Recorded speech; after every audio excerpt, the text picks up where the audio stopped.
श्री गणेशाय नमः। कृष्णाय वासुदेवाय हरे परमात्मने प्रणतः क्लेशनाशाय गोविंदाय नमो नमः। सफला एकादशी व्रत कथा। महाराज युधिष्ठिर ने पूछा, हे जनार्दन, पौष कृष्ण एकादशी का नाम क्या है? उस दिन कौन से देवता के पूजन किया जाता है और उसकी क्या विधि है? कृपया मुझे बताएं। भक्त वत्सल भगवान श्री कृष्ण कहने लगे, धर्मराज, मैं तुम्हारे स्नेह के कारण तुमसे कहता हूँ कि एकादशी व्रत के अतिरिक्त मैं अधिक से अधिक दक्षिणा पाने वाला यज्ञ से भी प्रसन्न नहीं होता हूँ। अतः इसे अत्यंत भक्ति और श्रद्धा से युक्त होकर करें। हे राजन, द्वादशी युक्त पौष कृष्ण एकादशी का महत्व तुम एकाग्रचित्त होकर सुनो।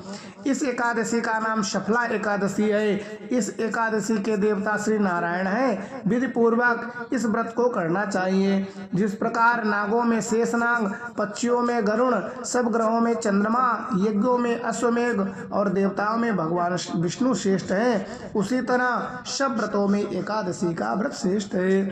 जो मनुष्य सदैव एकादशी का व्रत करते हैं वे मुझे परम प्रिय है। अब इस व्रत की विधि कहता हूँ। मेरी पूजा के लिए ऋतु के अनुकूल फल, नारियल, नींबू, नैवेद्य आदि 16 वस्तुओं का संग्रह करें। इस सामग्री से मेरी पूजा करने के बाद रात्रि जागरण करें। इस एकादशी के व्रत के समान यज्ञ, तीर्थ, दान, तप तथा कोई दूसरा व्रत नहीं है। 5000 वर्ष तप करने से जो फल मिलता है उससे भी अधिक सफला एकादशी का व्रत करने से मिलता है। हे राजन, अब आप इस एकादशी की कथा सुनिए। चंपावती नगरी में एक महिष्मान नामक राजा राज्य करता था। उसके 4 पुत्र थे। उन सब में लुम्पक नामक बड़ा राजपुत्र महापापी था। वह पापी सदैव पर स्त्री और वेश्यागमन तथा दूसरे बुरे कर्मों में अपने पिता का धन नष्ट किया करता था। सदैव ही देवता, ब्राह्मण, वैष्णव की निंदा करता था। जब राजा को अपने बड़े पुत्र के ऐसे कुकर्मों का पता चला तो उन्होंने उसे अपने राज्य से निकाल दिया।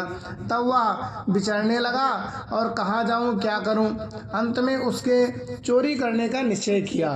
दिन में वह वन में रहता और रात्रि को अपने पिता की नगरी में चोरी करता था। प्रजा को तंग करने और उन्हें मारने का कुकर्म करता था। कुछ समय पश्चात सारी नगरी भयभीत हो गई। वह वन में रहकर पशु आदि को मार कर खाने लगा। नागरिक और राज कर्मचारी उसे पकड़ लेते किंतु राजा के भय से छोड़ देते। वन के एक अति प्राचीन विशाल पीपल का वृक्ष था। लोग उसकी भगवान के समान पूजा करते थे। उसी वृक्ष के नीचे महापापी लुम्पक रहा करता था। इस वन को लोग देवताओं के क्रीड़ा स्थली मानते थे। कुछ समय पश्चात पौष कृष्ण की दशमी के दिन वह वस्त्रहीन होने के कारण शीत के चलते सारी रात्रि सो नहीं सका। उसके हाथ पैर अकड़ गए।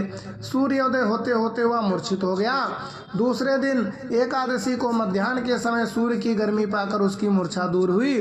गिरता पड़ता वह भोजन की तलाश में निकल पड़ा। पशुओं को मारने में वह समर्थ नहीं था। अतः पेड़ों के नीचे गिरे हुए फल उठाकर वापस उसी पीपल के वृक्ष के नीचे आ गया। उस समय तक भगवान सूर्य अस्त हो चुके थे। वृक्ष के नीचे फल रखकर कहने लगा, हे भगवान, अब आपके ही अर्पण है ये फल, आप ही तृप्त हो जाइए। उस रात्रि को दुख के कारण रात्रि को नींद भी नहीं आई। उसके इस उपवास और जागरण से भगवान अत्यंत प्रसन्न हो गए। उसके सारे पाप नष्ट हो गए। दूसरे दिन प्रातः एक सुंदर घोड़ा अनेक सुंदर वस्तुओं से सजा हुआ उसके सामने आ खड़ा हुआ। उसी समय आकाशवाणी हुई कि हे राजपुत्र, श्री नारायण की कृपा से तेरे पाप नष्ट हो गए हैं। अब तू अपने पिता के पास जाकर राज प्राप्त कर। ऐसी वाणी सुनकर वह अत्यंत प्रसन्न हुआ और दिव्य वस्त्र धारण करके भगवान की आपकी जय हो ऐसा कहकर अपने पिता के पास चला गया। उसके पिता ने प्रसन्न होकर उसे समस्त राज का भार सौंप दिया और वन का रास्ता ले लिया। अब लुम्पक शास्त्रानुसार राज करने लगा। उसकी स्त्री, पुत्र आदि सारा कुटुंब भगवान नारायण का परम भक्त हो गया। वृद्ध होने पर भी वह अपने पुत्र को राजभार सौंपकर वन में तपस्या करने चला गया और अंत समय में वैकुंठ को प्राप्त हुआ।